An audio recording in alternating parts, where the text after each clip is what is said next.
My name is Judith Olson with the Religion and Conflict Transformation Program, and we're very excited to have our third and final series that has been entitled Religious Thought and Democratic Processes, Threats and Assurances. And this session is entitled Religious Rigidity and Responsiveness, Impact on Democratic Deliberation. So we're very fortunate to have our four panelists that are joining us today. Our format will be the same if you've been here last time, and that they'll have each an opportunity to speak, and then they'll interact with each other for about 10 minutes, and then we'll open it up to all of you for questions and discussion and lively conversation. So appreciate all of you coming at the end of the semester here. I'd like to first of all introduce Professor Timothy Longman. He's an associate professor of political science and international relations. He's director of the Institute on Culture, Religion, and World Affairs, that we call KIRA, in the Pardee School. His research focuses on state-society relations in Africa, looking particularly at human rights, transitional justice, religion, and politics, gender and politics of race and ethnicity. He's published 2 books, Memory and Justice in Post-Genocide Rwanda, which I used in my class last semester, and Christianity and Genocide in Rwanda, and one more, right? No. Okay, that was the last one. All right. Working on it. He's currently working on a book. That's what it's comparing church-state relations to Africa. That's what I was thinking. Next we have Sheila Virginia, and is a self-proclaimed Africanist and current doctoral student at Boston University here, School of Theology, pursuing a PhD in social ethics. She's training to be a comparative ethicist. Sheila's interests lie in global political theory, transnationalism, post-colonial approaches, religious ethics, and cultural influences on religious and moral formation. Her doctoral research will focus primarily on personhood and perceptions of African community and relationship, mining sources from cultural value systems that contribute to social and moral formation as transferred through African religiosity, ethnicity, and culture. Thank you. Next we have Fatemeh Haghighatjoo, who is one of our visiting researchers this year at the School of Theology with RCT. And she's a reformist and a former member of the Iranian parliament. She's a leading advocate for a civil democratic society in Iran, one that grants freedom of speech and human rights, including women's rights, academic freedom, and a free press. Before entering politics, Fatemeh was a psychologist and holding professorships at several universities in Iran. She's authored a book entitled Search for Truth, and has become the co-founding chair of the Nonviolent Initiative for Democracy here in Boston. And last, Professor Wildman, who you all know from STH here. His research and teaching interests are in philosophical theory, philosophy of religion, philosophical ethics, and comparative theology. He also works in religion and science and is a convener of the Graduate School's doctorate program in religion and science. His programmatic statement of the theory of rationality underlying this type of integrative intellectual work is his book, Religious Philosophy as Multidisciplinary Comparative Inquiry, Envisioning a Future for the Philosophy of Religion. And his scholarly books cover a wide range of topics, including theoretical, some practical, all pursuing a multidisciplinary comparative approach. So you can see we have a very diverse and excellent integrative thinking folks here, and we're going to start with Dr. Wildman, since he has the PowerPoint. I don't know if you could easily turn, or if you can come back up. Maybe in a minute, maybe 2 more minutes. Yep.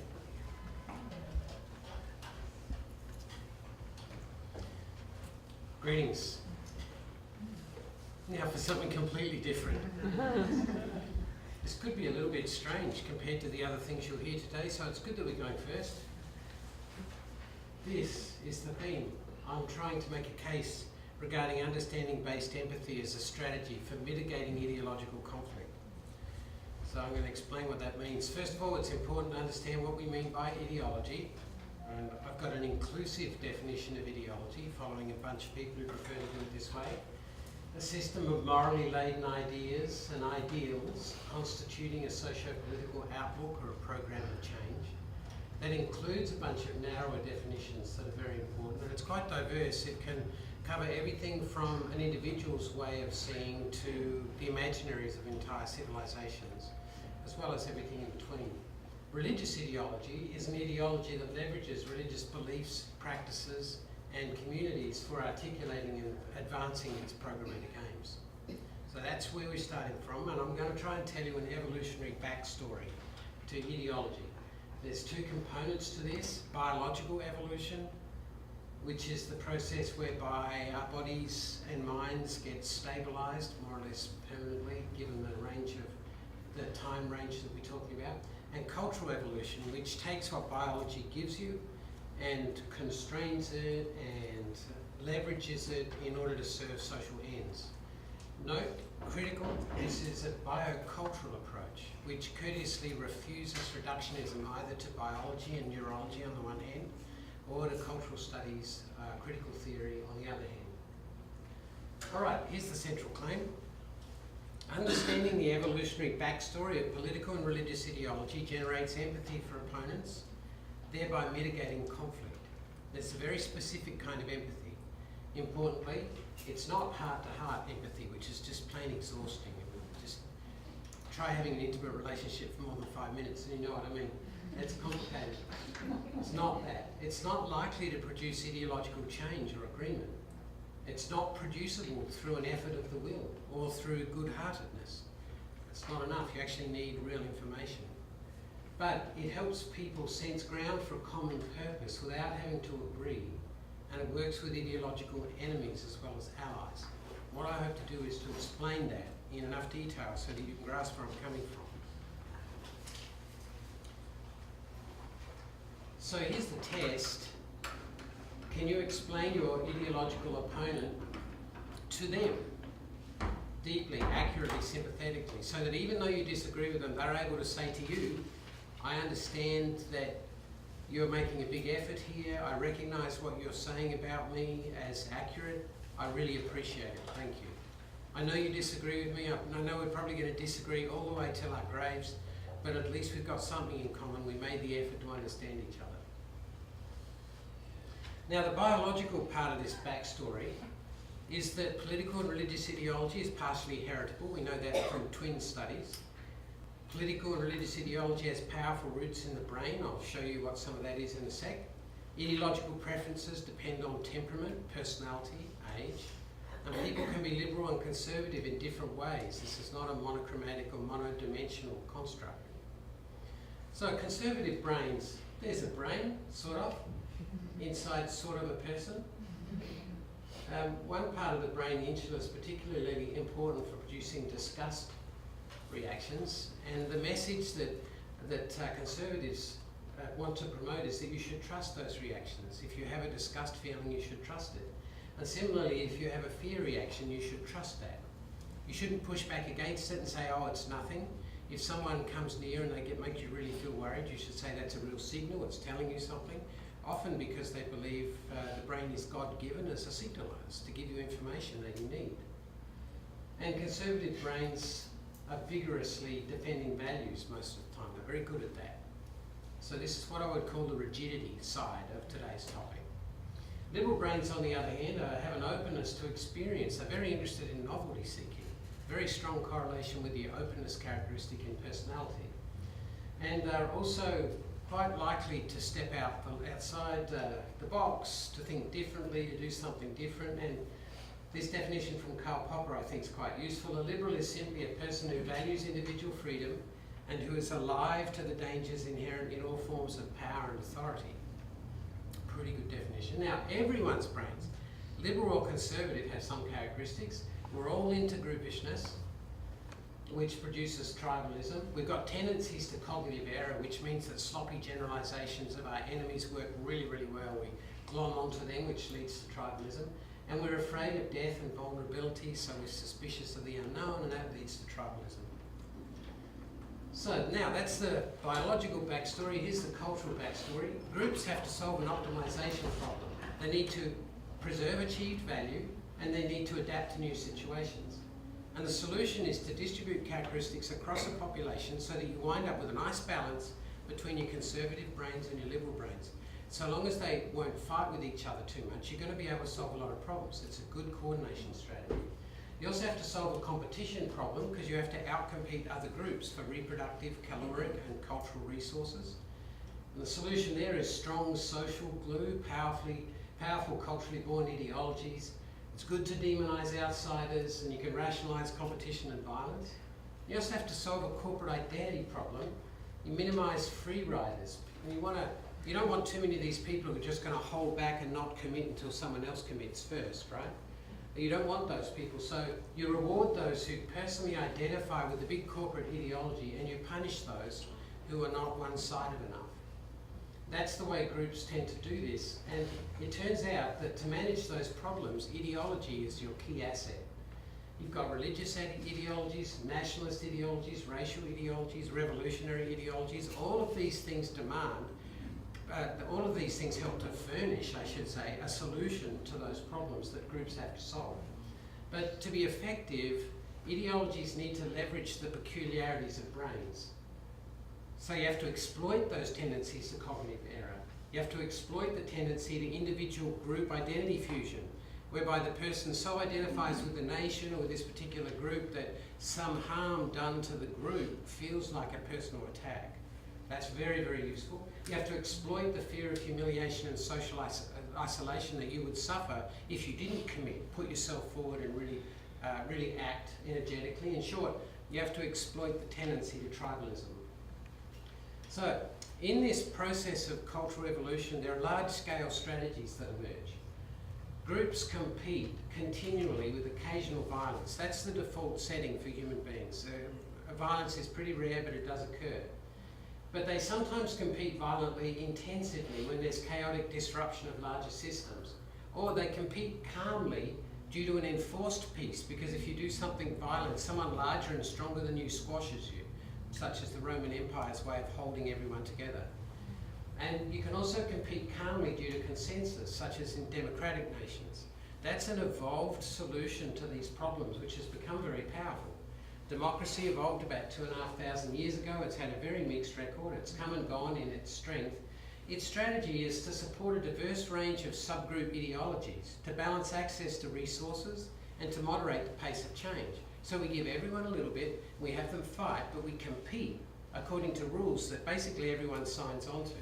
So it encourages everyone to endorse a consensus ideology for the entire society, which is enough to hold everyone together, and meanwhile, sometimes implicitly, and you do that sometimes implicitly and sometimes explicitly, but meanwhile you promote competition among groups so that they can do their group thing without causing too much damage. So the primary threat to democracy is when the conditions for the consensus ideology collapse. And that happens when an economy collapses, or there are ecological problems, there are health dangers, existential security becomes an issue, you're no longer certain that your kids are going to have a good life, for example, when there's communication problems. When that happens, the group level competitions get exposed. They're no longer buffered. The rules no longer exist that govern those competitions and prevent them from becoming too extreme. And ideological conflict is the first battlefield. If ideological conflict can't resolve the issue peacefully, then violence is the next step. The critical thing there is the collapse of the consensus ideology, which is thin, you can't live off it, but it's enough to contain all of the other ideologies associated with specific groups. So one key to sustaining democracy is to preserve the conditions for consensus ideology. And my claim is that understanding-based empathy restores conditions for the consensus ideology without requiring or creating ideological agreement. That's terribly important. You don't have to agree with each other. The whole point is to have disagreement among groups so that people get enough of what they want to keep fighting. The problem is when the corrosion of the broader enclosing schema that you're all supposed to agree on becomes exposed, becomes so deep. And at that point, then everything is exposed. Your competition is exposed, and you're scrambling to hold on to things and to control things, and that's of course when things become very dangerous. Understanding-based empathy is solved, I think, is promoted, I think, just by telling stories like this. If we just tell this story so that people can understand it, I think the result is that people have greater sympathy for each other, even though they keep disagreeing. Okay? Thanks. Thank you.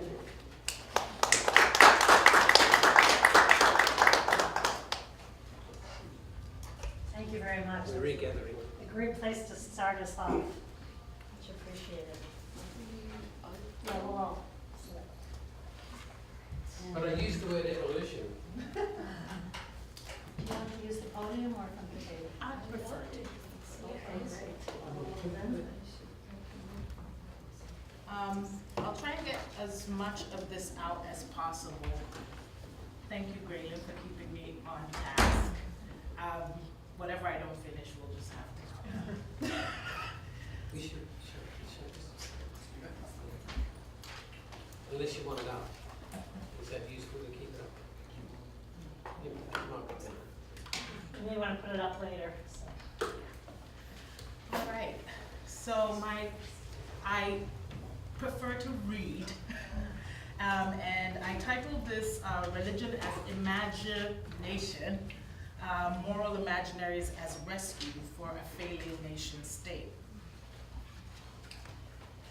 So the post-globalized African state is and continues to be a confounding anomaly for scholars and researchers of religion, and an important debate at the nexus of the study of religion and political theory has been the nature of deliberative processes in the democratic state and how these are affected or remain unaffected by religion. So various elements of the post-colonial African reality are already imbued with an ongoing sense of imperial continuity, if you would. And to be rooted in an imperial present is also to rely on global frameworks to construct what could be considered a coherent future. Since most of these elements are in via, or like they're always being changed and transformed, they are susceptible to change, and therefore performatively are being constructed and reconstructed towards an infinite end by the actors within them. As a result, the bricolages that have been created by globalization and its hybridities have ensured that resultant effects of said performances do not always fall into cookie-cutter molds for morality, ethics, and agency.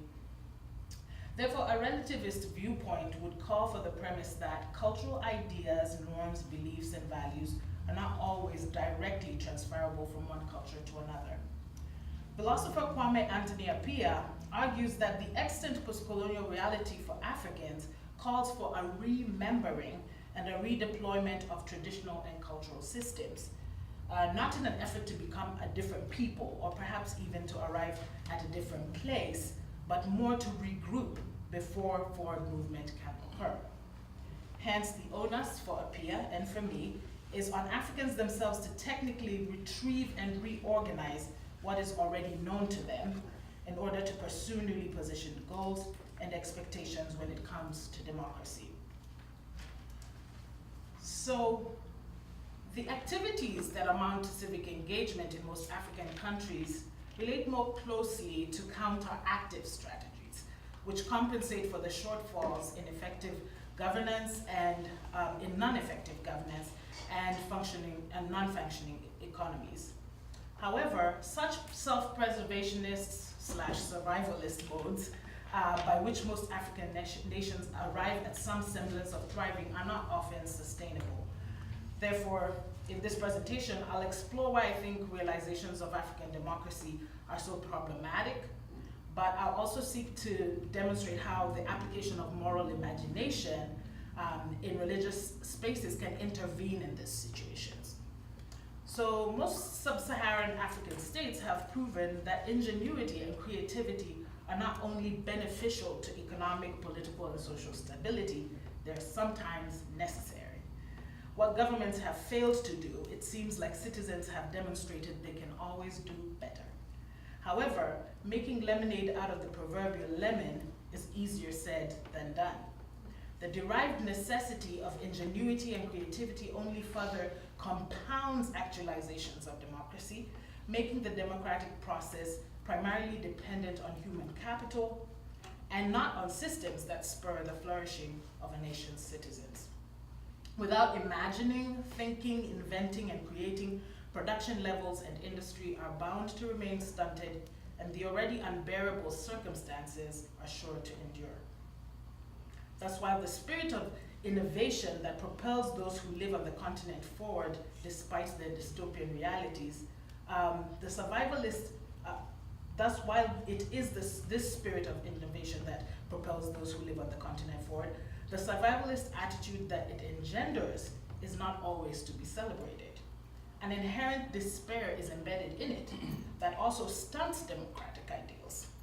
This despair erupts in the shape of voter suppression and electoral fraud, complicity in corrupt government practices, as well as in the recycling of oppressive regimes.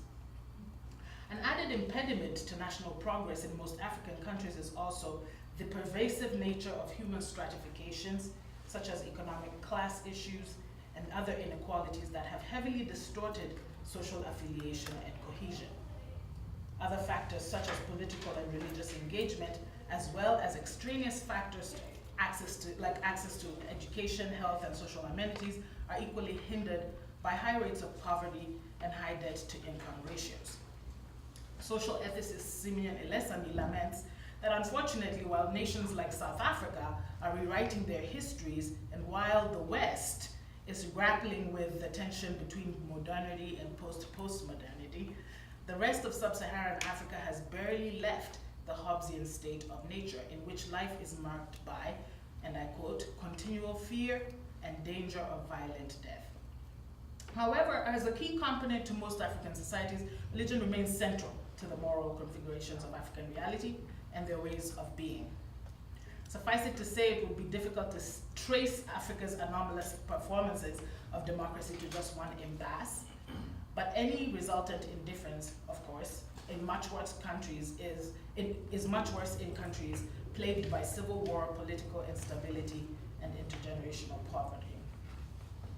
So therefore, a new question that arises for me is, what can religion do when democracy has failed or is bound to fail? Does it even have the leverage to tip the scales or not? I would say yes, because religious spaces still adopt the kind of intersubjective relationality that allows for certain amounts of civic responsibility and engagement. However, an honest reconsideration of the relationship between religion and the public sphere in Africa and the role of religious influence on democracy must come to the terms with the fact that religion is in fact a double-edged sword, which has both its functional and dysfunctional elements. That is, it can function to provide social integration, to sacralize ethnic and national identities, and also be invoked as a basis for what Durkheim would refer to as collective effervescence. A recent deterrent to religious coalition, particularly in other countries like Kenya, Sudan, Guinea, Central African Republic, and Nigeria, has been the upsurge of Islamic terrorism in the regions. The growing threat of Islamic insurgency under the banner of extremists like Boko Haram, Al-Shabaab, and other groups continues to make it harder to sustain peaceful coexistence between religions on the continent. With strained interfaith relations between Muslims and Christians, citizens are forced to rely on a dysfunctional state and have no recourse but to comply with the stalled and unrealized promises of their governments. As a social determinant, religion still has a distinctive bearing, however, on how the popular imagination regards political processes and how they are enacted in the public. Religion can be a source of disintegration, conflicts, and violence in human societies, as it was in the case of South Africa, where it provided ideological grounds for apartheid. Alternatively, religion can also be utilized as a trigger for constructive moral progress. for constructive moral progress. I lost my spot. Alternatively, religion can also be utilized as a trigger for constructive moral progress by offering grounds for moral debate and deliberation. When faith communities companion the state and its citizens in the creation of robust democratic processes and in the facilitation of national dialogue, religion can precipitate moral interruption, engender improvements or innovations in moral transformation, and most importantly, can make room for civic engagement and the development of moral imagination. Certainly, through managing and participating in moral transformation and repair, religious communities have the ability not only to become a microcosm for democratic dialogue and deliberation, but also to act as a conduit for moral creativity.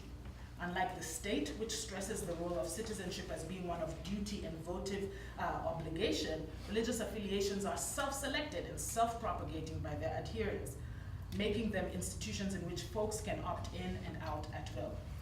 A peculiar example of this kind of intersection between religious communities and the state is the case of the Ethiopian evangelical underground churches under the Derg junta. The Derg junta was a provisional socialist military government between 1974 and 1987. Historian Tibebe Eshete recounts that evangelical Christians during this period went the route of self-preservation and fought for their own integrity and independence by creating an autonomous space outside of the boundaries of state control. Evangelical Christians, Eshete notes, seemed to establish a sphere of existence beyond the authority of the military Ethiopian state, keeping their distance while maintaining a degree of coherence and social sanity in a period marred with civil strife and political discord that had eroded relational capital among citizens of Ethiopia. In conclusion, deliberative democracy models often seem subject to the argument that they do not protect individuals' basic rights and liberties sufficiently. For this reason, religion can become an effective partner to deliberation as it brings to bear the importance of the collective. The religious has no trouble unlocking the popular imagination. Already, it empowers human beings to be the best versions of themselves, according to theological and humanistic principles that undergird it. I'd like to end with the words of Robert Bellah, who said that religion is often drawn into legitimating the powers that be, but that's where protest and heresy and things like the Reformation come in, end quote. Of course, when these things win, they can also be oppressive, but religion is never static. It's always changing, and perhaps there is some hope to be found in that. Thank you.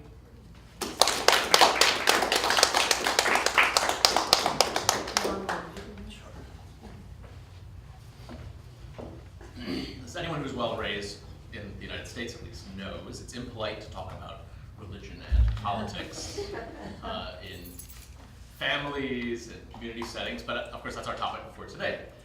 Now the reason we consider it impolite to discuss those things is because they are both perceived as major sources of conflict. And in particular, the interaction of the two is seen as a great danger. What I want to talk about today, in the context of a world in which we have headlines about massacres in mosques in New Zealand, massacres in churches in Sri Lanka, where interreligious conflict is seen as something that is particularly severe, I want to actually give a slightly more uplifting story, because there is an alternative. And in fact, that alternative is much more common than we realize. I also want to take the case of Africa, but with a somewhat different focus. Pew, the Pew Charitable Trust has done a series of surveys across the world on religious attitudes. They conducted a series of surveys in 19 different sub-Saharan African countries about 8 to 9 years ago. And one of the major conclusions, one of the major focuses of that study was particularly relations between Christians and Muslims. The continent in which Christians and Muslims come into the greatest contact is Africa. Running through the 10th parallel, there are a number of countries that have either a Christian minority and a Muslim majority, or a Christian majority and a Muslim minority. So when you go from Senegal all the way across to Kenya and down the coast, you find this is the place more than anywhere else on earth where these two communities are coming into contact. And what's interesting is you would assume that this is a major source of conflict. As a matter of fact, if you followed the news, you would assume that Muslim-Christian conflict is one of the major factors within Africa today. Certainly the story of Boko Haram in Nigeria, the attacks by mostly Somali Muslim groups in Kenya that have been quite bloody, a variety of other sorts of conflicts, the rise of the Al-Qaeda in the Greater Maghreb, in Mali and elsewhere. These are stories that suggest that there is a lot of religious tension that exists. What's interesting from the Pew research, though, is that they found actually a very high degree of religious tolerance within the general population in African countries. There were a few exceptions, but even in countries where there was growing religious tension, let's take Nigeria for example. Nigeria has had a major growth of Islamist movements, even in states in the north of Nigeria which are not functionally Islamist. You've had an adoption of Sharia law by the states, despite having Christian minorities in nearly all of these communities. There is also in the rest of the country a real growth in Pentecostalism, where one of the major focuses has been the evil of Islam and the need to oppose Islam. And so on both sides you've had a real growth of extremism. And yet the general population in Nigeria recognizes this as a major problem that they are opposed to. In other words, the people in Nigeria recognize that there are extremists rising up on either side. They see it as something scary, they see it as something bad, and they see it as something unnecessary. In most of the other countries in which you have this mix of Christians and Muslims, in fact, the research shows in Africa that people are very tolerant as long as you're religious. Most people don't really care what religion you are, but they value religion. So in a continent where there is, in fact, a very strong sense of the importance of religion, where it's something that is deeply integrated into people's lives, in fact, the response that people have is not that you have to believe in my religion, but I want to know you believe in something. It's reflected particularly in people's attitudes towards politicians. People do not generally vote just based upon their religious lines. To take Nigeria as an example again, there has been a switching back and forth between Christian and Muslim presidents. And yet, when you look at voting patterns, they haven't simply been that all the Christians vote for a Christian president and all the Muslims vote for Muslim presidents. In fact, there's been a lot of switching back and forth based upon party, based upon ethnicity, based upon a variety of other factors. The point is to say that in much of Africa, in fact, there is a great deal of tolerance for religious diversity. Now, the caveat, of course, that my students always raise is, yes, but what about atheists? Well, honestly, there aren't that many in Africa, or if they are, they don't speak up very much because of the general prejudice against it. But in terms of Christian-Muslim relations, the impression that you probably have gotten from the press is generally wrong. Now, let's contrast this with Europe, which I think many of us believe has a reputation of being secular, and where, in fact, religion is not that important in people's lives. And yet, according to Pew Research, levels of religious prejudice are much higher. In fact, for many of the people who do not themselves identify as religious, they nevertheless are very clear which religions they are not.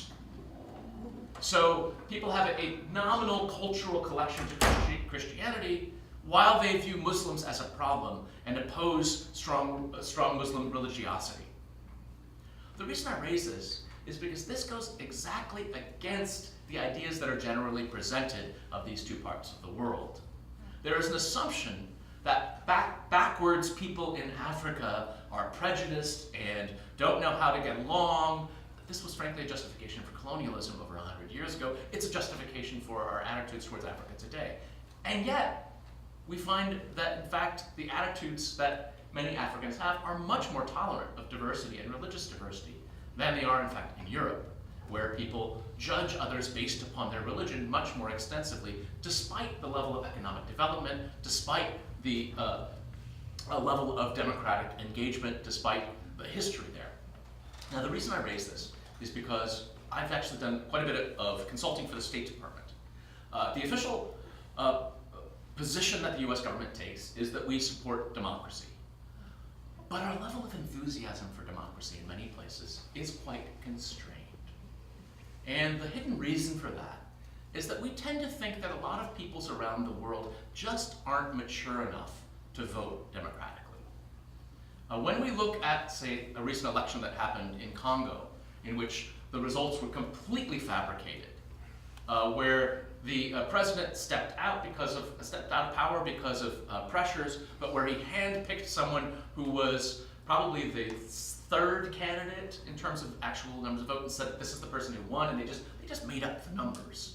And in the end we said, well, this is the best that a country like Congo can hope for. Our assumption is that countries like Congo and Kenya and Nigeria can't really have good elections because they're just not mature enough.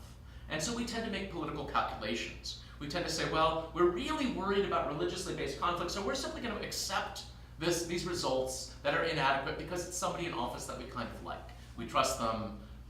It's not that honest, but what can you expect in these contexts? This is very unfair to these populations because, in fact, in the face of diversity, people have a choice. Communities have a choice. They can see diversity as something that is a threat, that needs to be opposed, and this is something that erodes democracy. But what I've seen in many African countries is that, in fact, people see diversity as a resource that can benefit their communities. So Christians don't fully understand Islam. Sometimes they're not that interested in it, but they respect that it is a religion that is there, that other people believe in strongly, and they respect the fact that they have those beliefs. And the same for Muslims regarding Christianity. When I was in Senegal with a faculty group a couple of years ago, one of the things that impressed me is it's about 5 to 8% Christian there. And the rest of the population is mostly Muslim. And yet many of the Muslims celebrate Christmas. Well, because they have Christian friends and you get to put up a Christmas tree and that's kind of fun. And it's just a level of respect that can be shown in a context of diversity. This is true in much of the continent. So, what's the lesson here? My point is diversity in and of itself, and religious diversity, and even strongly held beliefs do not have to be a source of conflict. In fact, people can believe very strongly and yet make a choice to respect your right to believe something differently very strongly. The mere fact of diverse beliefs does not have to cause conflict. And this is important when we consider the possibilities for democracy, because even very diverse societies in which people have strong identities, including religious identities, can be places where democracy can work if only we give them a chance, if only we believe in those possibilities. Thank you.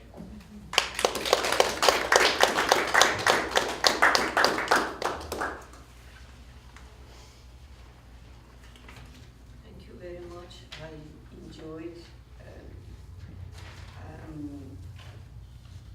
I would like to mention to Sheila's presentation and start from there that basically she compared both sides of religion. Religion can have a positive impact and negative impact, if I can summarize it this way. And that made me to think more about case of Iran, which is today's, my presentation is about Iran. And I remember, louder? Yes. Okay.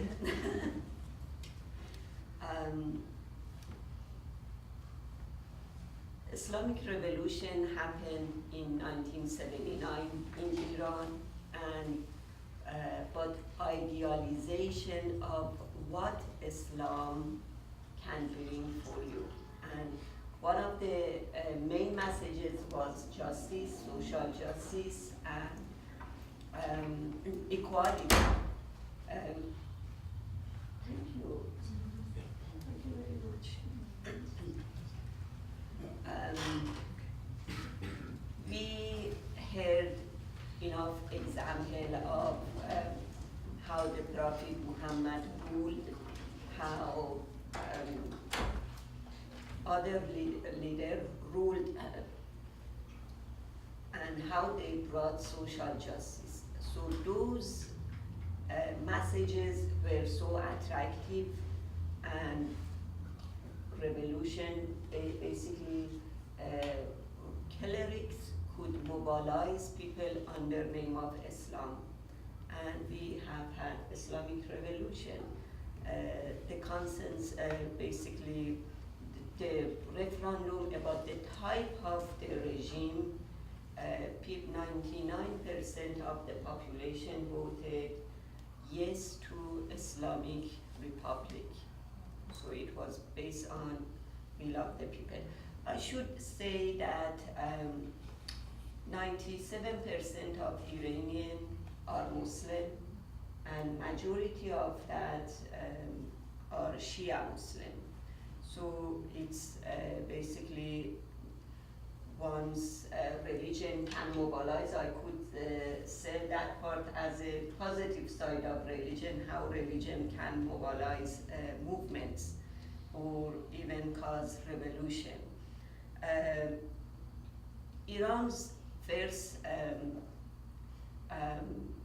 constitution was written in 1905, and even in 1905 constitution, it say about Islam, religion of the country is Islam, and basically legislation should be based on Islam. And for centuries, clerics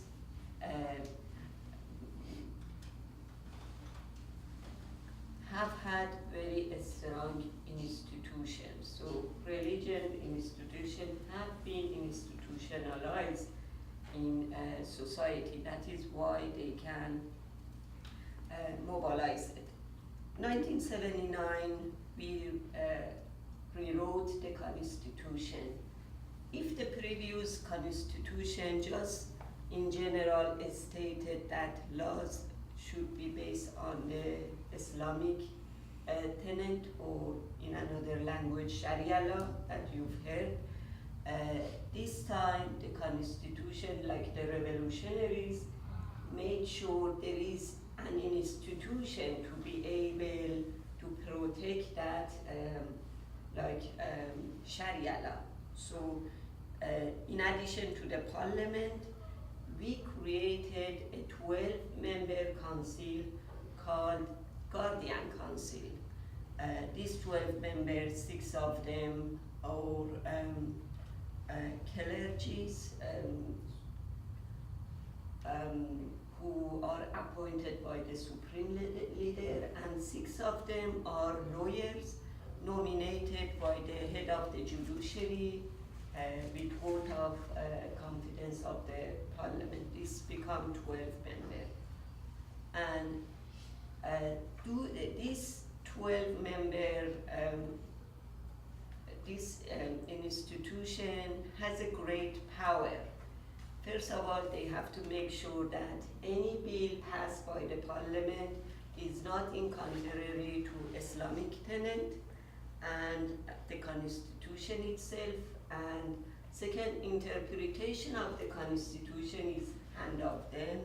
And third, that institution oversee election, excluding city council election. So parliamentary election, presidential election, candidate should be vetted by this institution, as well as the election also has to be basically approved by this organization. So, as I mentioned, basically the name of the regime is Islamic Republic, meaning 2 pillars, Islamism and republicanism. Basically the revolutionary leader, they wanted to have republicanism and sort of democracy, but this democracy has to be based on basically religion has to endorse that republicanism. This is the main issue comes to power. Iran constitution has 177 articles.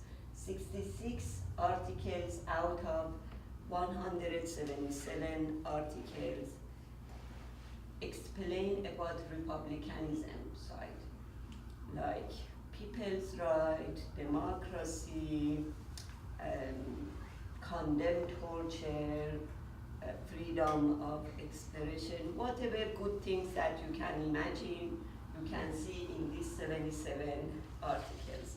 But under each article, we have one clause, but clause. That but clause is, as long as it's not against religion tenet. And for past 40 years, this but clause has been a source of conflict.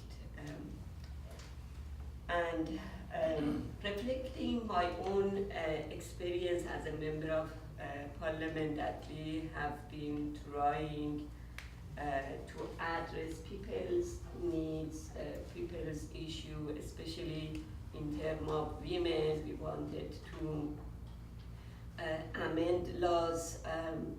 We always, these bills were blocked under the name of Islamism.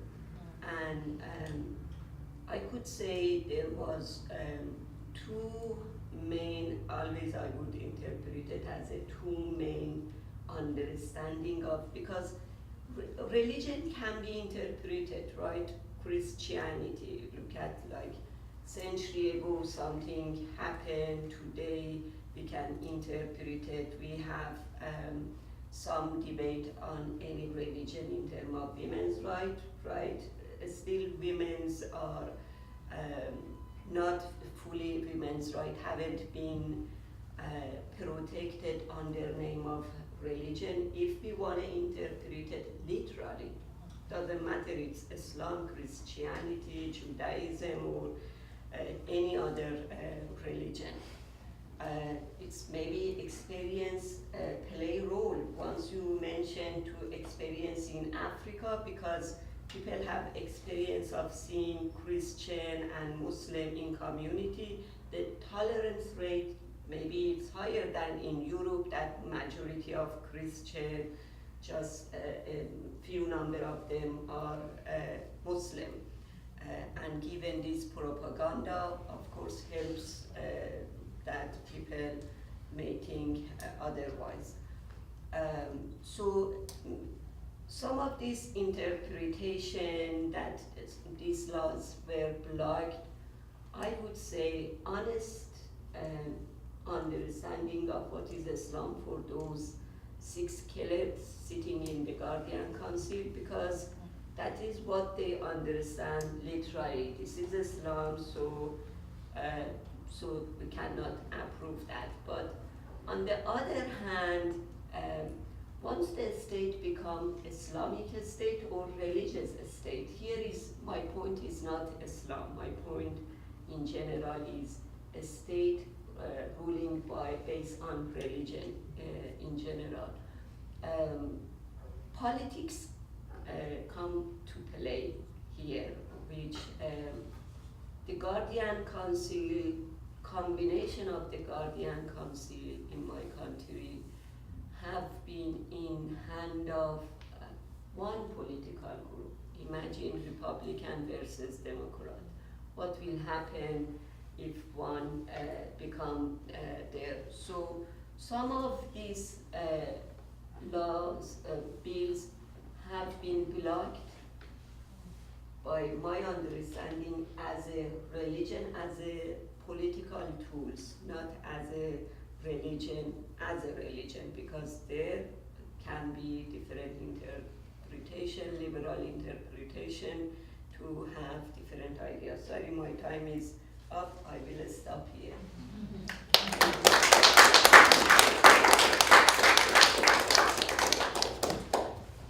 Thank you all very much. So we'll take a few minutes to see what questions you'd like to ask each other or make any comments.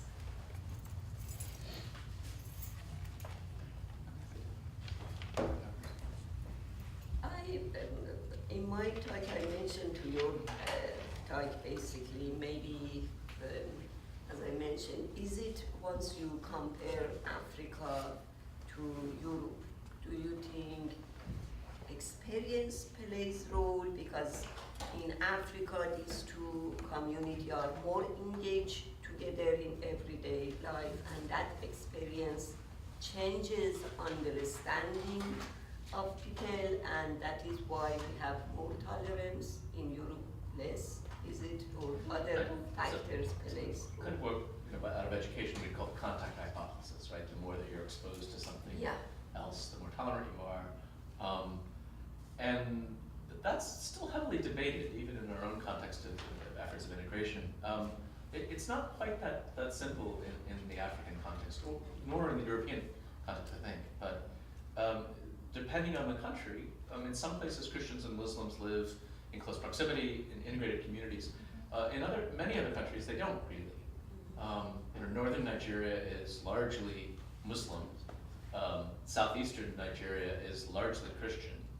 You have some places where there's mixing, but it's not those places where the religions mix where you necessarily have the greatest tolerance. In fact, it can vary across location. One of the aspects of research is sometimes exposure can lead people to have greater prejudice because they can see, oh, now that I see this religion, I really see they've got some weird beliefs. I think yes, I think the fact that people do have to interact with other religions, I think does have some impact. But I also think the way in which people value faith matters, because people recognize religion as something that is important, and therefore they respect other people who may have different beliefs, but who still see it as important. I think in the context of Europe, there are many people who are quite suspicious of any faith. And therefore, if they see people who are religious, they assume those people must be fanatics. They must be backward. If people actually believe in religion, if they believe in higher powers, then they are less developed people. If you think about the ideas behind secularism in much of Europe, the way that it's manifested itself in some countries is not simply saying, well, religion isn't that important, but it's an anti-clericalism. It's a hostility to religion. That religion is actually a backward force that needs to be kept in the private sphere. It's something you should not bring public. If you're going to have the great misfortune of actually being religious, you should just keep quiet about it. And I think that in that case, it's a difference of attitude in what people think about religion that affects things more than just the fact that they're not exposed. Because of course, in Europe, you had the 30 Years' Wars that were between Christians because of disagreement between Protestants and Catholics. And so, you had a lot of states within the Holy Roman Empire, within Germany, that went back and forth from one religion to the other because they were conquered by a Catholic group or conquered by a Protestant group, and they knew each other. They kept going back and forth. But it's the role that people think religion plays, I think, that matters. So is it fair to say collective memory play a role as part of Renaissance? One of the things something. I think does help in a lot of African contexts is that people often share some remnants of African religious values that are still there. So I worked most extensively in Rwanda, and I would always say that the country is 90% Christian and 90% traditional beliefs. There's about 10% of Christians who don't believe in traditional beliefs at all. And there's maybe 10% of people who are only sort of traditional beliefs or Islam or some others. But most people mix them and do so unconsciously, quite intentionally. So they may be very good Christians and nevertheless do ceremonies in a burial that are drawn from their pre-Christian past. And I think that often those pre-Christian or pre-Islamic beliefs help to unify people. So Senegal is a great example where even though much of the population has been Islamic for many, many centuries, they still have a distinctively Senegalese form of Islam that is very much informed by pre-Islamic Senegalese culture. And that cuts across the Muslim-Christian divide in the country. I would agree with that. I mean, there's a subsisting understanding that culture I don't know, supersedes religion, but it's not spoken. It's not a spoken idea. It's just there's an understanding that religion and culture go hand in hand, but culture somehow supersedes religion. So even in language, you find that the word for religion doesn't really exist in most languages. Most African languages, there is no word for religion. In fact, the word that has been borrowed is din, which is a creolization of the Arabic word for Islam, right? So that's most African religions will say, oh, my din is this, but then really, if you asked clearly, they would say, oh, my religion is Luo or Kikuyu or whatever, which is really the ethnic tribe. So that also somehow seeps into the idea of ethnic tribalisms, right? And Dr. Wildman talked about this and how those now become those facets that are more contentious than the religious ones. And in the European context, Muslims are perceived as being a different culture. Oh yeah. Right, so they're coming in from Syria or elsewhere, and so they're seen as being, it's not just that they're Muslims, but they aren't really Europeans in the way that we are. And if you think about European attitudes towards Turkey, for example, the idea of Turkey coming into it, well, Islam gets wrapped up in a cultural idea, and so even in very secular societies in Europe, there is still this sort of hidden Christian context that people see as a base of their culture. So if you're not part of that, then somehow you're an outsider. You can never really be part of us. One of our research groups at the moment is funded by the Norwegian government to study integration of Muslim immigrants in Norwegian cities. The reason they're doing this is the way they put it privately is that when Muslims come in, they stay Muslim, but they don't become Norwegian. So the concern is that this social contract that everyone's supposed to agree on, that's supposed to house group competition that I was trying to describe, is under threat because people won't sign on to it. They'll participate in a loose way in that they'll buy groceries and they'll accept help from the government when they're in trouble. They'll use medical care and so on, but they won't sign on to the value profile that makes it possible to enclose the group competition safely in the way that democracy demands. That causes a deep problem then, and you see that in the nationalist reaction through Breivik and others in Norway who are trying to fight back against that. So how to push forward on that is a really complicated question for the Norwegian government. That's just one country. That's true virtually all throughout Europe. Norway is an interesting case because it's a country where rates of religious participation are quite low, where Christians people don't go to church, and yet there is still a fairly important nominal connection to the religion. 70% will say, I'm Christian. Lutheran. They pay their Lutheran tax. That's right. And 1.5% go to church. And 1.5% go to church. And one of the problems I would wager in a place like that is they can't openly acknowledge the Christian roots of their cultural identity in some ways, I would think. And so if Muslims don't feel integrated into the society, maybe in part because that society is not acknowledging its Christian heritage. And when you're buying into being Norwegian, you're being forced to think about yourself as a Christian, except no one talks about it in those terms because they don't go to church. It's true. Presentation has been very fascinating for me.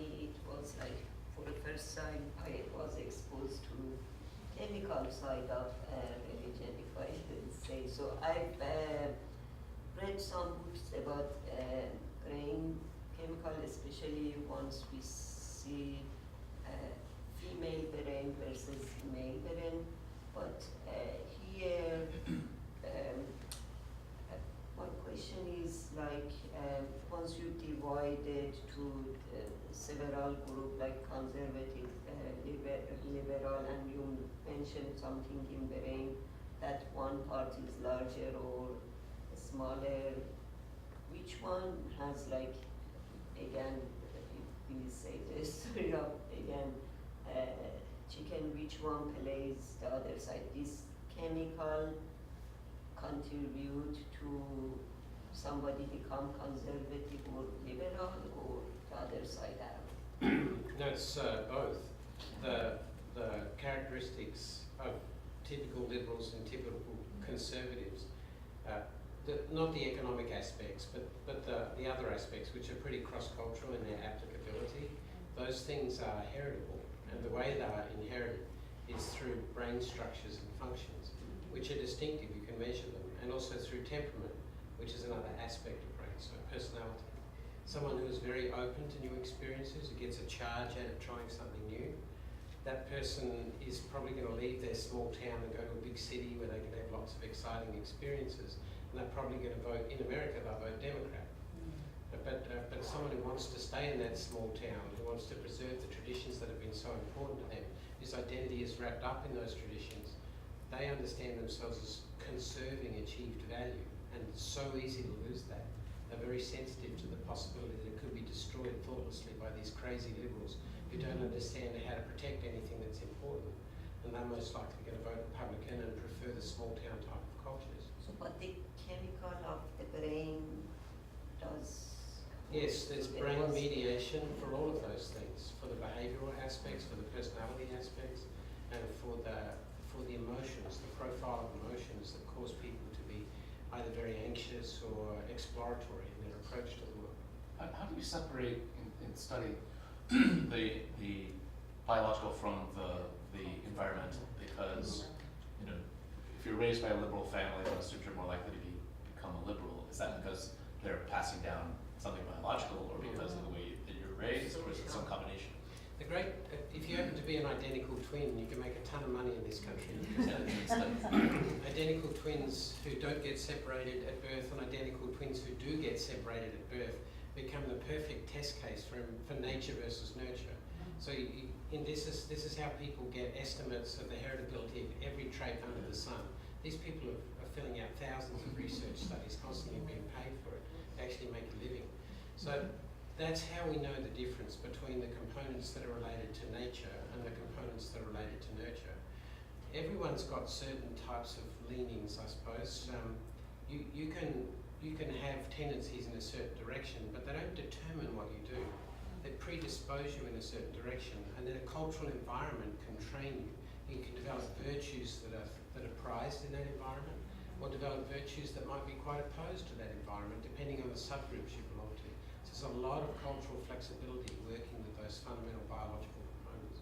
Thus, biocultural, non-reductive in either direction. So you spoke about empathy, and that being an essential component of a democracy. People don't have to agree, but they are empathetic. And you spoke about tolerance, religious groups living in tolerance and even appreciation for each other. And I'm curious if you see that as similar, your description of empathy and your description of tolerance/appreciation in terms of religious communities effectively being able to make a democracy work, or democratic values work. I'd be happy to say they're related, but a little bit different also. The point about understanding-based empathy is that it creates the type of communication and connection between people that allows you to affirm the common envelope, ideology. Within that, you can have all kinds of competitions and disagreements, but you're actually affirming that we all belong together somehow, we're in this together. And that's the critical thing for sustaining a democracy. One way of generating understanding-based empathy is to have positive contacts that create tolerance. But the contact hypothesis is very controversial. We see that in our models as well. Sometimes contact amplifies anxiety, and other times it creates comfortable understanding, which automatically generates understanding-based empathy in the sense that I can talk to my Muslim friend about what's important to him or her, and they get that I understand them. That's not much, but it's enough for us to say that we're all signing on to the same basic rules, and within that we can fight and disagree. I think empathy is a higher bar. Tolerance is, I don't actually need to understand you, I let you be. You know, and that doesn't necessarily mean deep connections. And I think that's true in many African countries where, in fact, sometimes you have families that will be multiple religions and there'll be intermarriage and things, but more often actually Christians kind of live in their world, Muslims live in their world, and they respect one another without really going as far as seeking the kind of understanding that I think you're talking about. Though understanding-based empathy is a repair strategy.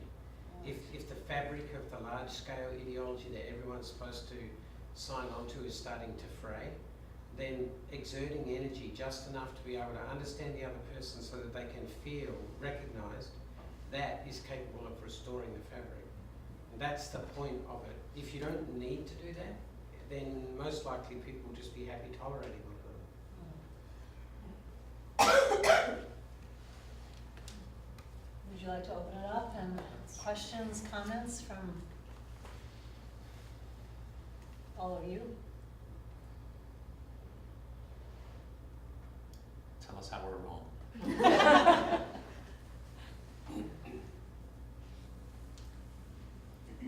have one. You can choose any country you want, but there are a number of countries in which there have been paradigms of religious acceptance and interaction and cultural diversity and interaction that have fallen apart. Can you say anything about what the dynamics are when a country that's come so far in building relationships across religion and culture disintegrates? For me, some of the points that Wesley was mentioning, when you have different types of crisis, those become points in which, as a political scientist, what I look to is leadership, right? And you can have good leadership, you can have bad leadership, right? When your economy is faltering, when you have a major security threat, when you have environmental degradation that is undermining livelihoods, things of that sort. You can have leaders who can be forward-thinking and can say, let's solve this together. More often, you have leaders who scapegoat and who are, what we talk about as ethnic entrepreneurs. That is, they're people who use identity as a resource that they can exploit, and they'll try to get people to blame the others for their problems. I think that's often the case where people who have in a leadership position exploit the difference for their own purposes.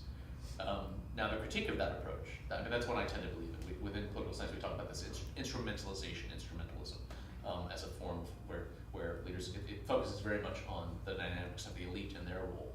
But the response is, that tends to deny agency to common people. You shouldn't assume that average people are going to simply go along. So you need a somewhat more complicated element. For me, I've looked at Rwanda where there's not religious diversity, where it's basically Christian, and yet one of my arguments is that Christianity was used as a means of getting people to hate one another and to kill. And so that's not based on religious diversity, but it was a tool that could be used. And so I think religion can play, as you said very much, that it can play a role of bringing people together, finding common ground, saying we believe in a common God. Or it can be used to say, even for people who share the same religion, to say that, yeah, but we're the ones who have it right. And those people, God loves our ethnicity and not your ethnicity. And therefore we're God ordained to slaughter you, even in the church building. It's complicated, but for me the number one thing is leadership. It's what role do people who have power, who have influence, play in leading people in a positive direction or a negative direction? I think that there's some kind of balance between cognitive and affective aspects that plays an interesting part in this. It's different in all parts of the world. I think that I can't truly even speak about like countries in Africa as having the same amount of each. But when it comes to like deliberation, there's so many factors that play into how people kind of translate in their brains what it means to sit down and agree on something. So then the affective parts, of course, like, oh, they said this and that offends me. Those are like, there's so many of those there's so many of those moments in democratic deliberation that are often, like you said, controlled by political processes that might, differ from one state to another. But one thing that I do think that is very important is getting to the place as a nation, I guess, that you understand, that we understand, or that a nation understands that the important thing is for the nation itself to move forward. And I guess we think that voting gets at that, but sometimes it does not. And I don't know what those spaces look like. That's why I'm calling them moral imaginaries, because it's like little pockets of socialization that allow us to have those conversations candidly in order to be able to think, okay, for the sake of everybody else, then touches on those people who are at the grassroots as well, even though they're not involved in the political deliberations at the time. I don't know what those look like. Maybe after my dissertation, I will. It's a high bar for your dissertation. It is. It is. Solve all I'm those like, problems. even the dissertation did not do it. Shucks. I worry in this context about the United States a lot, because Yeah. you look at the direction that we've been going and our growing polarization, where we're finding it, we are no longer agreeing on the rules of the game in the way that we have in the past, and that's problematic.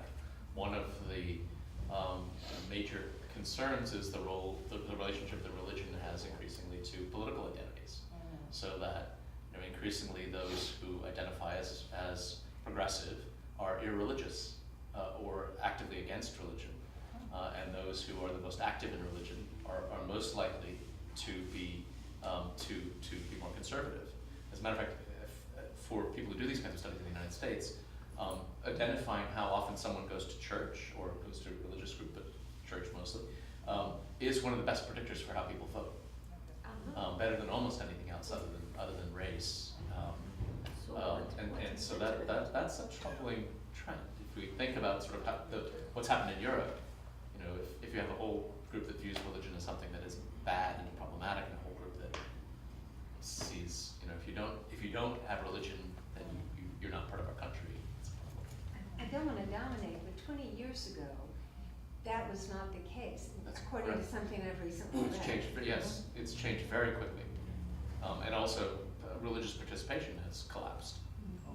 So the younger generations are simply not involved in religious communities at all anymore. And those who are tend to be very conservative. And does that fit with your research on that conservative, liberal mindset approach? Yeah, it does. This fabric of agreement that makes it possible for us all to play whatever game we need to play within the social contract. You have to ask yourself what the conditions are for the possibility of it sustaining. And those conditions do include political leadership of the statesman-like kind. That we use that phrase to talk about someone whose interests truly are in the welfare of the state. These people are not going to be bargaining over people's religious identities or people's identities that are connected to ethnic groups. So they're not going to be doing that. Instead, what they're going to be doing is trying to help people past their tendencies to tribal orientations, to tribalism, to groupishness. We've all got them, liberal, conservative, we all do that. And a statesman is the kind of person who can describe a world that captures our imagination and invites us into that larger commitment that allows us to bracket those tribalistic instincts. We can't ever get rid of them completely, but we can contest them slightly. So what happens when a country does a U-turn and loses its progressive achievements, I think, is that first, there's enough problems of one kind or another that agreement frays, and then second, leaders take advantage of the situation, not in a statesman-like way, but in order to centralise their own power, because they're interested in promoting the interests of their particular subgroup. And then third, all of the resources needed to help people manage their tribal tendencies start collapsing. School doesn't get the job done, public institutions don't get the job done, and all of a sudden all of our tribal instincts are being reinforced, not only in the popular culture but also in the institutions of government and in the law courts, right? And that's what we sense happening. That's what's creating the anxiety in the United States, but also in my own country at the moment, in Australia. So I'm curious, Fatemeh, in a theocracy that you have in Iran, how do you see some of these issues playing out in terms of the capacity for democracy to work in the middle of?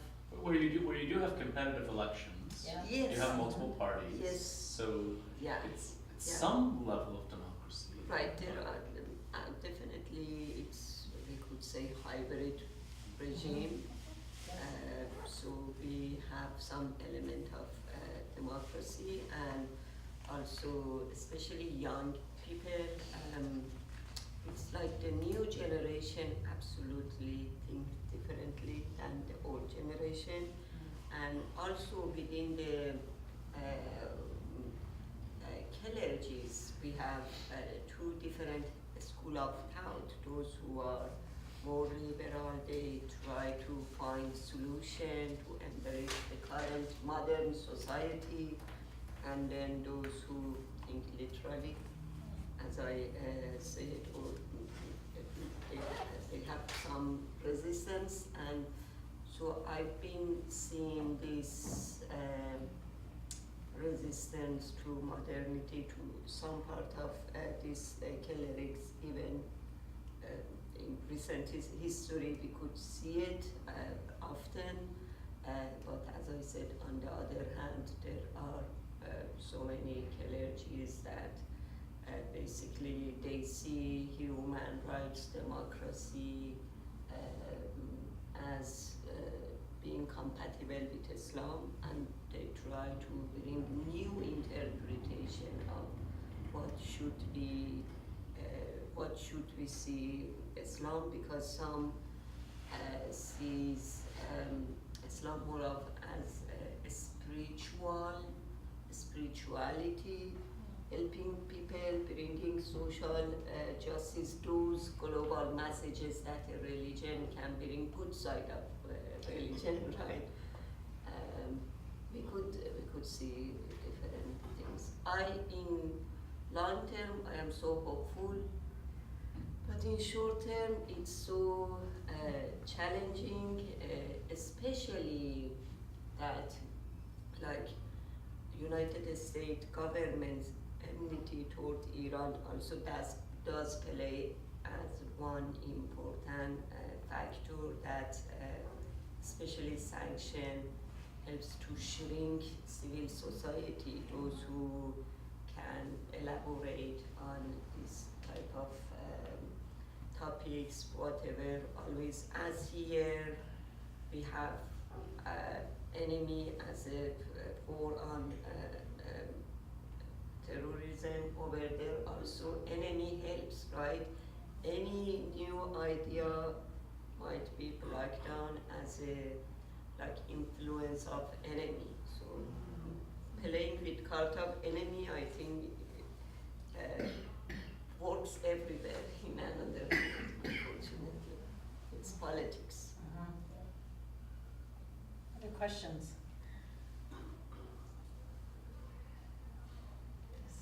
One, that's a joke.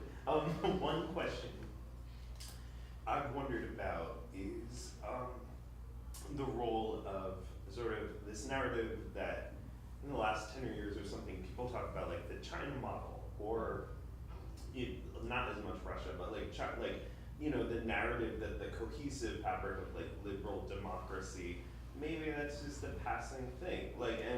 And I see like in different African countries too, I think the Chinese government has been really aggressive in like, we're gonna offer you a much better deal than what you've had from the West. And I just think about, just sort of curious about the role of like religious groups interacting with like, even the world stage is changing. And a lot of this growth in the Christian faith has also been overlapped with a period when like large, powerful Christian countries ran a lot of the world. And now we're seeing a situation where like an officially communist country is becoming one of the largest economies on planet Earth. And I'm just sort of curious, like, if you see any changes in how like religion and politics are gonna be operating in the next decades. Go ahead. So one interesting thing about China and how it's currently like really taking over a ton of debt from African countries goes back to leadership. It's mostly government connections to China. So it's people trading their aid from the World Bank, trying to de-dollarize, as it were, right? In order to maintain some semblance of whatever. But then really, I don't know, in the long run, I don't have good things to say about how the debt is piling on. Because even though you have a longer time to pay, there's now different kind of interest rates and whatever, and the way the governments are, I will say, depleting resources, the rate at which they're depleting resources is not really sustainable in the long run. So I would like to wait maybe 10 or 15 years to see if actually this was a good idea. I personally do not think so, because I think that there is some kind of indebtedness that will someday have to kind of give back to China, you know, in some way. And in my country, for example, the kind of inundation of like Chinese workers that are taking jobs from African people, from Kenyan people, to me that's not a worth it cause, or it doesn't equalize for me. So I don't know. It's really still in its early stages. So What's interesting with that last point of Howard French, yeah. who was the West Africa bureau chief for the New York Times, and then he became Shanghai bureau chief for the New York Times. Yeah. He came back to Africa to look at the phenomenon of the Chinese coming to Africa. So not the government, which is something else. So as you say, it's the government that is coming in with these big programs and buying up land and buying up debt and all these sorts of things. But they're bringing a lot of Chinese workers with them. And what happens to them? Well, a lot of those Chinese workers actually choose to stay. And it's not because it's actually what Howard French found in his interviews with them was a lot of it was actually very positive, in that they're staying because they can breathe the air, literally, in Africa, which they can't in China. Yeah. They have all sorts of opportunities. They can say what they want and not get in trouble. There's all these sorts of business opportunities. They can trade because they've got international connections. And so there is this interesting thing that's happening of the Chinese Africanizing. Right. You know, people, once they've done their stint building a road or building a dam or whatever it is that they were brought in to do, many of them stay on and kind of integrate into the community. And I think as that continues, it becomes less a threat. Well, integrated, some of it. But you're talking very recent. I mean, it's a very short period of time. Yeah. Give them a generation. Yeah. Their kids will have gone to school. Their kids will have gone to school with the Kenyan kids. That they'll intermarry. There will be this interesting sort of phenomenon. So that's very interesting actually, because now in Kenya there's a government rollout program that has happened. All students who are beneath grade 5, like middle schoolers and below, must learn Chinese. Like it's become part of the curriculum. I like that idea. I'm very skeptical. I would love to see. I think that the international, the migration and the international exchange is amazing, because I mean we are a globalized world right now, and I think that it's going to change China. Yeah, it's gonna change. It could. I have a lot of Chinese students in my classes here, Yes. and it is interesting. They take my intro class, and then they sign up for my human rights class. Right. It And is they're going to go back to exposing China, them to most of them. Yeah. But there's an entirely different aspect of China in Africa, Yes. which I think is more problematic. Yes. And that is the Chinese model of economic development first. And there are a number of African authoritarian leaders who look to China or Singapore or other places as a model, saying, if you bring economic development, people won't care about democratic values. Oh, yeah. And so there are a good number of leaders who actually look to China and say, look how the Chinese have raised themselves up without democracy. We can do the same. And that's problematic. And yet there are a growing number of African leaders who are saying, the key to our success in the future is to be more like China, actually, to constrain things, because that's disruptive, and what we need is security so we can have development. But of course, what happens is you get unequal development. You get development for a very small group of people who are tied to those in power, while the rest of the population becomes increasingly impoverished. I will say this, it is rapidly changing the face of Africa, because development is now like at maybe 60 to 70% higher rate than it was before. So technology-wise and just in terms of like infrastructure. So I don't know. Double-edged sword.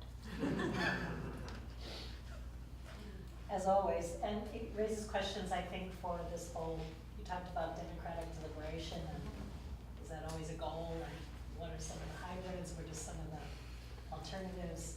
And the, for example, I believe it was just last few days, Egypt voted on